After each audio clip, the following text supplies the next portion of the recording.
Bonjour à toutes et tous, bienvenue dans les coulisses du Grand Lyon. Mon invité du jour, Béatrice de Monti, bonjour. Bonjour. Vous êtes élue d'opposition LR au conseil municipal et vous allez prendre la présidence de la mission d'information sur la sécurité que voulait l'opposition. Alors c'est une mission un peu particulière puisqu'elle est composée à majorité d'élus écologistes. Vous serez à l'aise pour mener ces débats? Écoutez, je trouve ça très intéressant d'être dans l'action au sein de ce mandat. Pour rectifier ce que vous avez dit, c'est une mission qui a été demandée par les oppositions, donc les trois groupes d'opposition de M. Kepenekian, de Yann Cucherat et donc de Pierre Oliver. Donc les trois groupes d'opposition ont ensemble demandé cette mission. On a le droit pendant le mandat de demander 2 missions, il me semble. Et donc la première mission d'information et d'évaluation que nous avons demandée est celle sur la sécurité à Lyon. Mais la reporteuse sera Fanny Dubost, la maire écologiste du 7e arrondissement. Voilà, donc moi je suis présidente de cette mission et je suis accompagnée de 13 élus, 9 de la majorité et 4 de l'opposition. Et la rapporteure en effet de ce rapport sera Fanny Dubost, la maire du 7e. Et alors comment se passent ces auditions? Vous vous sentez sous surveillance? Non, pour l'instant, je trouve que ça se passe bien. On a établi ensemble donc un agenda. On a 6 auditions jusqu'à la fin du mois de juin. Enfin début juin exactement, et on a également droit à des visites terrain. Donc on a commencé par une audition du directeur de la police municipale. Une seconde audition a été consacrée à l'écoute des syndicats de police municipale, et on enchaîne, voilà, on s'est mis d'accord sur un planning. On va avoir le directeur du cadre de vie qui va être interrogé bientôt. Parfois, en effet, on n'est pas exactement d'accord, mais on arrive à un consensus et on a réussi à établir ce planning. Et le préfet délégué à la sécurité? Alors ça, c'est une déception, une incompréhension, je dirais, qui d'ailleurs a été partagée par les 13 membres de cette mission.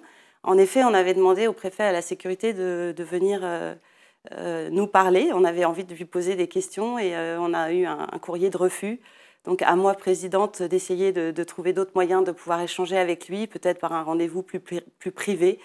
En tout cas, je trouve que c'est important que l'État puisse aussi, et le représentant de l'État, qui est le préfet à la sécurité, puisse nous dire ce qui est fait à Lyon en matière de sécurité. Ça me semble en effet être une brique importante du dispositif. Il n'y a pas d'obligation, vous n'êtes pas des parlementaires, donc il n'y a pas d'obligation pour le représentant de l'État de venir répondre à vos questions. Visiblement non, mais je trouve que ça manque un petit peu de courage et peut-être d'ouverture. Qu'est-ce que vous avez constaté déjà dans les premières auditions? Il y a des surprises? Oui, il y a des surprises, non. Nous, ce qu'on reproche aujourd'hui à la majorité, c'est de ne pas s'emparer de ces sujets de sécurité, ce qui n'est pas forcément une surprise. On sait d'où ils viennent, on sait quelles sont leurs convictions et leur ADN.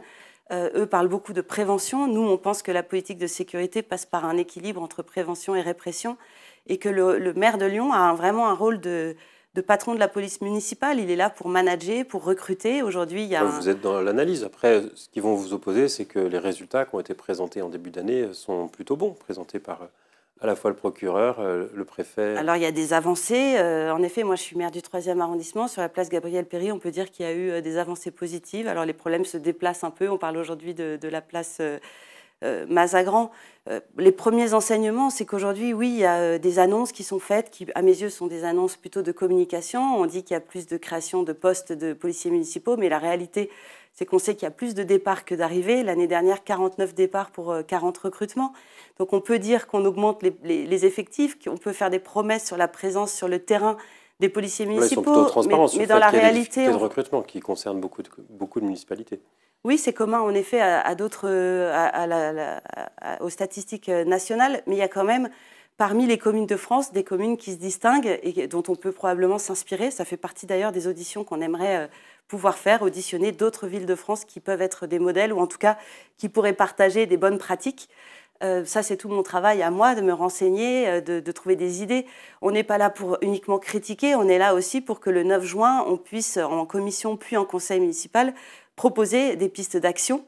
Il y en a. Je ne peux pas me résoudre à dire que la délinquance augmente et qu'on n'a rien à faire pour améliorer ça.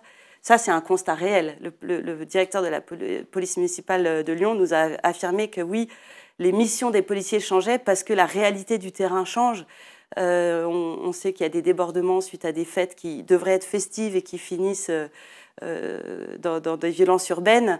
Il y a des choses qui changent et donc oui, il faut que la police municipale s'adapte, forme ses agents. Je crois que d'ailleurs la formation à la ville de Lyon est bonne. Il y a d'ailleurs beaucoup d'agents qui se font former à Lyon et qui après partent dans d'autres communes limitrophes parce que il y a une vraie politique d'attractivité de ces communes-là qui essaye de rechercher les talents. Ça, c'est le maire de la commune qui est là pour impulser justement une dynamique et donner envie aux policiers municipaux de venir dans sa ville. Aujourd'hui, on n'a pas tout fait à Lyon pour que ce soit le cas. Vous avez dit la délinquance augmente, ce n'est pas ce que donnent les chiffres donnés en début d'année par la préfecture et par le parquet, par le procureur. Bah écoutez, c'est ce que nous dit, quand on demande au directeur de la police municipale s'il y a des choses qui ont changé, il nous dit que oui, la délinquance augmente et que sur le terrain, le métier du policier municipal change. Alors, je rappelle juste les chiffres, hein, c'est moins 25% de violence dans les transports en commun, moins 11% sur les vols avec violence, moins 19% sur les rodéos, avec une hausse en revanche sur les violences intrafamiliales, les vols de véhicules et les cambriolages. Voilà. Donc, oui. mais avec un satisfecit de la préfecture, du parquet qui loue même la méthode lyonnaise, où ils se réunissent avec les maires des villes du centre de l'agglomération tous les 2 mois pour définir les priorités et ils veulent aujourd'hui étendre ce modèle au niveau national. C'est ce qu'a fait M. Doucet au démarrage. Il a dit qu'il allait avoir des réunions régulières avec le préfet, etc. Dans les faits, il y a un sondage qui est sorti il y a peu de temps qui montre que les Lyonnais ne sont pas satisfaits de l'action municipale à 2 tiers et ils ne sont pas satisfaits à 3 quarts sur la sécurité. Donc on peut dire que les chiffres sont bons, mais la réalité du terrain et la réalité de la perception des Lyonnais n'est pas la même. Donc à nous, élus d'opposition, Dieu sait si c'est difficile d'être dans l'opposition. Moi, je suis entrepreneur, j'aime être dans l'action. Là, je trouve ça... Oui, là, pour une fois, on est dans l'action. Mais au-delà du ressenti, vous pouvez nous donner un peu des éléments plus factuels. C'est notre rôle d'aller questionner la majorité, de les pousser dans leur retranchement pour obtenir des actions concrètes et innovantes. Aujourd'hui, un maire, il doit être créatif. Il ne peut pas se cacher derrière une réalité nationale ou derrière... des problèmes d'engagement de l'État. Il est lui, maire, il a des cartes en main et à lui, avec sa majorité, de nous convaincre. Aujourd'hui, je ne peux pas dire que je sois convaincue par l'engagement de M. Doucet sur ces questions de sécurité. Alors, autant, mais puisque vous faites une mission d'information, c'est peut-être bien d'arriver à nous dire déjà si la délinquance, effectivement, est en recul, comme le disent le préfet et le procureur. Je vous retransmets les paroles du directeur de la police municipale. Donc, je pense qu'il est le mieux placé. Il est dans les services depuis, je crois, plus de 20 ans. Et il nous dit qu'il y a une évolution. Voilà, il écoute ses agents et il sait que voilà, le travail change. Donc, à nous de nous adapter et d'être créatifs, de proposer des idées d'amélioration. Moi, je suis vraiment dans une démarche constructive. Hein. Sur quel thème vous espérez des améliorations, notamment ? Alors évidemment, il y a ces questions de présence policière, il y a des questions de vidéo-verbalisation, de vidéosurveillance. Pas que, il y a cette question de l'attractivité. Qu'est-ce qu'on fait pour que les postes soient remplis? Qu'est-ce qu'on fait pour réduire le nombre de départs? Aujourd'hui, on a des policiers municipaux. Pourtant, c'est une vocation, ce métier de policier municipal. On a des policiers qui sont à bout et qui quittent leur métier alors qu'ils ne sont pas arrivés à la retraite. Il y a 1 tiers de personnes qui partent à la retraite aujourd'hui. 1 tiers qui quittent la police, c'est des chiffres qui nous questionnent, qui nous interrogent.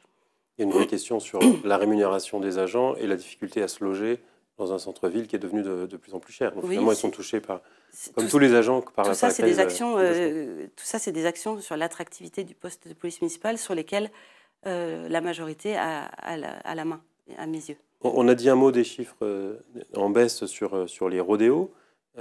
C'est cette baisse qui justifie la fin du dispositif qui avait été lancé sous Gérard Collomb en fin 2019, d'interdire l'accès à la rue Édouard Herriot. Pour vous, c'est justifié de l'arrêter aujourd'hui ? C'est vrai qu'à l'heure où nous, 3 groupes d'opposition, on se met d'accord pour demander une mission d'information et d'évaluation, je trouve ce timing un peu surprenant. C'est le sujet qu'on a choisi pour cette première mission. Encore une fois, le sondage qui vient de sortir montre que les Lyonnais sont inquiets sur la politique menée en termes de sécurité. Je trouve ça étonnant de choisir d'arrêter ce dispositif qui a fait ses preuves, puisqu'en effet, il y a une très belle réduction des rodéos en centre-ville. Pourquoi l'arrêter maintenant? J'avoue que je trouve que le planning est mal choisi. Ce qui est arrêté, c'est le fait de faire appel à des agents privés qui, le soir, interdisent l'accès aux autres que les riverains. Mais la cellule anti-rodéo mise en place entre la mairie, la préfecture et le parquet continue. Et celle qui avait permis, d'ailleurs, je crois que c'est 280 380 véhicules saisis l'année dernière. Oui, c'est un dispositif qui a fonctionné. Pourquoi l'arrêter maintenant? Encore une fois, toute la partie cellule anti-rodéo continue. C'est juste les agents de sécurité le soir pour... Oui, moi je préférais que le maire de Lyon envoie des signaux positifs d'un engagement réel sur la sécurité plutôt que de dire qu'il se désengage de certaines actions. Voilà. Et vous ne reconnaissez pas qu'il y a eu des résultats sur ce terrain-là? Si, je vous l'ai dit. Je trouve qu'il y a eu des résultats, ça c'est sûr. Autre sujet sur lequel vous êtes monté au créneau au dernier conseil municipal, c'est la gestion des tags. Oui. C'est pour ça que vous vouliez l'intégrer dans cette mission? Oui, justement, pour moi, le cadre de vie, en fait, pour un maire, prendre soin du cadre de vie, c'est capital.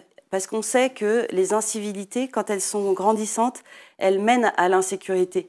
Ça commence par les tags, en effet. Et aujourd'hui, il y a vraiment une prolifération des tags, alors de toutes sortes. J'ai pointé, moi, les tags d'extrême gauche qui sont aujourd'hui visibles autour de la statue de la place Bellecour parce que c'est emblématique. Ça fait plus d'un mois qu'il y a des tags anti-police et anarchistes sur cette place Bellecour qui sont aussi présents dans toute la ville.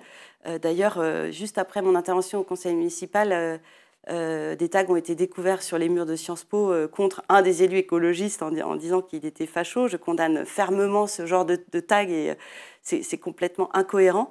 J'avoue avoir été choquée par la présence du maire de Lyon sur les plateaux de télé nationale en exprimant qu'il était que dans la ville de Lyon, l'extrême droite se développe. Je trouve qu'un maire est un ambassadeur de sa ville. Il doit gérer les extrêmes, qu'elles soient de droite ou de gauche. Ça commence par en effet une politique de propreté et d'étagage. Je crois que le maire de Lyon, pour moi, est dans une posture beaucoup trop politique. Je trouve que ce mandat de maire, c'est justement le mandat. On n'est pas à l'Assemblée nationale. Parfois, au sein du conseil municipal, on a le sentiment d'être à l'Assemblée nationale. On parle des retraites, on parle... Juste pour finir concrètement sur la question des tags. Oui. Juste pour finir sur la question des tags, qu'est-ce que vous lui reprochez? Puisque les moyens n'ont pas baissé dans la matière. De l'efficacité. Quand on a pointé ces problèmes de tags Place Bellecour il y a plus d'un mois, le maire peut dire au service, je vous demande, moi, maire de Lyon, d'agir avec rapidité. Où sont les services qui sont plus efficaces alors qu'ils étaient plus efficaces? C'est ce qu'il m'a rétorqué. Il m'a dit vous